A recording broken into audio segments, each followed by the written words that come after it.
কিয়ামতের সময় সব মানুষগুলো যখন ইন্তেকাল করবে, সব জিনেরা যখন ইন্তেকাল করবে, সব ফেরেশতারা যখন ইন্তেকাল করবে, বাকি থাকবে মালাকুল মাউত।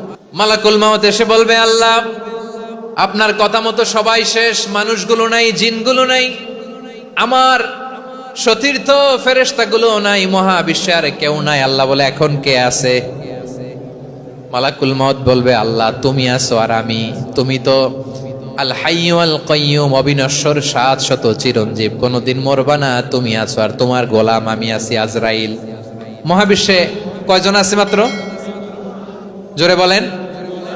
এক হচ্ছেন আর হচ্ছে মালাকুল মাউত। আল্লাহ তুমি আছো আমি আছি। আল্লাহ বলবে, ঠিক আছে, এবার তোমার মরণের পালা, মুত ইয়া মালাকাল মাউত, হে মৃত্যুর ফেরেশতা তুমি মরো। মালাকুল মাউত আল্লাহর আদেশ বাস্তবায়ন করতে যে বিকট একটা চিৎকার দিয়ে মৃত্যুবরণ করবে। ওই চিৎকার দুনিয়ার মানুষেরা, চিৎকারের আওয়াজ যদি দুনিয়ার মানুষেরা শুনতে পেত, দুনিয়ার মানুষের প্রত্যেকের কানের পর্দা ফেটে মুহূর্তের মধ্যে সব লাশ হয়ে জমিনে পড়ে রইত।